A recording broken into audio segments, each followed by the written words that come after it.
સોમનાથથી સમાચાર પ્રાપ્ત થયા છે। સોમનાથથી સમાચાર સામે આવી રહ્યા છે। કહી શકાય કે સોમનાથમાં નકલી પોલીસ બની અને પૈસા પડાવનાર ઝડપાયા છે। તલાલામાં નકલી પોલીસ બની પૈસા પડાવ્યા હતા, જેમાં પૈસા પડાવતા બે ઈસમોને પોલીસે પકડી પાડ્યા। ફાર્મ હાઉસને સીલ મારવાની ધમકી આપી હતી, તો નકલી પોલીસ બની 10,000નો તોડ કર્યો હતો। ભરત રવેચા અને લાલજી ચૌહાણ નામના શખ્સો ઝડપાયા છે, તો બે શખ્સોને ઝડપી પાડવામાં આવ્યા।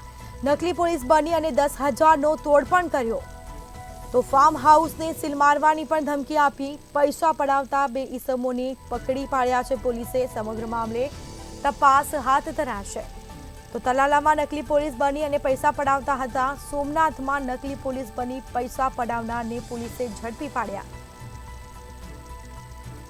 તો સમાચાર પ્રાપ્ત થયા છે, તલાલામાં નકલી પોલીસ બની પૈસા પડાવતા હતા, પૈસા પડાવતા બે ઈસમોને પકડી પાડ્યા છે પોલીસે। સમગ્ર મામલે કાર્યવાહી હાથ ધરી છે।